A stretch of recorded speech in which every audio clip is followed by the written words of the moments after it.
এবারও শারদ সম্মান প্রদান করলে পুর নিগমের ৩৯ নম্বর ওয়ার্ড। আগরতলা পুর নিগমের ৩৯ নম্বর ওয়ার্ডের উদ্যোগে বিগত ২ বছরের মতো এবছরও শারদ সম্মানকে কেন্দ্র করে অনুষ্ঠিত হতে চলেছে শহর দক্ষিণাঞ্চল ভিত্তিক তৃতীয় শারদ সম্মান। সোমবার এই ওয়ার্ডের কমিউনিটি হলে এক সাংবাদিক সম্মেলনের মধ্য দিয়ে মেয়র দীপক মজুমদারের উপস্থিতিতে এই ঘোষণা করেন ৩৯ নম্বর ওয়ার্ডের পরিষদ অলোক রায়। মেয়রের হাত ধরে আবরণ উন্মোচিত হয় সেরা পুরস্কারের। এবছর শারদ সম্মান প্রতিযোগিতার বিষয়বস্তু হিসাবে রয়েছে শ্রেষ্ঠ মণ্ডপসজ্জা, শ্রেষ্ঠ প্রতিমা, শ্রেষ্ঠ বাজেটে শ্রেষ্ঠ পুজোর আয়োজন, শ্রেষ্ঠ পরিবেশ সচেতনতামূলক প্রচার, সুশৃঙ্খল পুজোর আয়োজন, বর্ষব্যাপী সামাজিক কাজের অঙ্গীকার এবং শ্রেষ্ঠ স্মরণিকা। এই 7টি বিষয়ের প্রতিটিতে 3টি করে পুরস্কার প্রদান করা হবে। তাছাড়াও একটি বিশেষ পুরস্কার হিসাবে রয়েছে ঐতিহ্যবাহী বাংলা সংস্কৃতির প্রচার। সাথে থাকছে সেরা পুরস্কার। ৩৯ নম্বর ওয়ার্ডের পক্ষ থেকে শহর দক্ষিণাঞ্চলের সমস্ত রেজিস্টারভুক্ত ক্লাব, সংস্থা এবং পুজো কমিটিগুলোকে এই প্রতিযোগিতায় অংশগ্রহণ করবার জন্য আহ্বান জানানো হয়েছে। আগামী 2রা সেপ্টেম্বর থেকে 2রা অক্টোবর পর্যন্ত ৩৯ নম্বর ওয়ার্ড অফিসে সকাল 10টা থেকে বিকেল 3টে পর্যন্ত আবেদনপত্র সংগ্রহ ও জমা করা যাবে। শারদ সম্মান ৩৯ নম্বর ওয়ার্ড থেকে করা হচ্ছে। আগরতলা পৌরনিগম থেকেও আমাদের এই শারদ সম্মান দেওয়া হয়, কিন্তু বিশেষভাবে আমি বলবো যে ধন্যবাদ জানাই অবাবুকে।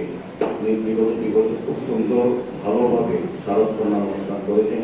প্রায় 82টি ক্লাব আছে দক্ষিণাঞ্চল এলাকায় সাউথ জোনালে, প্রতিটি ক্লাব একটু অংশগ্রহণ করেছে এবং তাদের যে 3টি বিষয় 7টি বিষয় উল্লেখ করা হয়েছে: শ্রেষ্ঠ প্রতিমা, শ্রেষ্ঠ মণ্ডপসজ্জা, স্বল্প বাজেটে শ্রেষ্ঠ পূজার আয়োজন, শ্রেষ্ঠ পরিবেশ সচেতনতামূলক প্রচার, সুশৃঙ্খল পূজার আয়োজন, বর্ষব্যাপী সামাজিক কাজের অঙ্গীকার, শ্রেষ্ঠ স্মরণিকা এবং বিশেষ পুরস্কার হিসাবে ঐতিহ্যবাহী বাংলা সংস্কৃতিক প্রচার এবং সেরা প্রতিষ্ঠিত করা হয়ে থাকে। গত 2 বছর হয়েছে, আমি ওই প্রোগ্রামগুলো এসেছি, খুব ভালো লেগেছে এবং ব্যবস্থাপনা এবং বিচার পদ্ধতি নিরপেক্ষভাবে শ্রেষ্ঠত্ব যাদেরকে দেওয়া হয়েছে। আমি বলবো যে যারা ভালো কাজ করেছেন এবং 7টি বিষয়কে যাদের ভালো পারফরমেন্স ছিল তাদের পুরস্কৃত করা হয়েছে।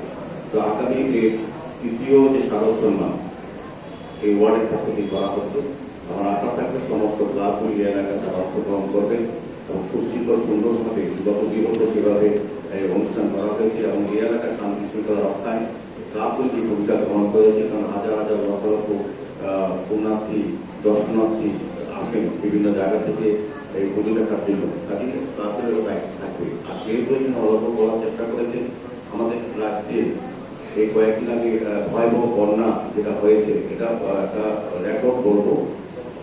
অনেক লক্ষ মানুষ শরণার্থী বা আশ্রয় করেছিলেন, প্রায় 17 লক্ষ রাজ্যের লোক এটাতে অ্যাফেক্টেড হয়েছে। কাজে পুজোর পাশাপাশি আমার অনুরোধ থাকবে কলকাতার কাছে এবং এইখানে যে 82টা ক্লাব আছে যারা অংশগ্রহণ করবেন শারদ সম্মানে, তাদের প্রতি অনুরোধ রইল, আগ্রহ শহরবাসীর সঙ্গে সমস্ত তাদের প্রতি রইল যে পুজোর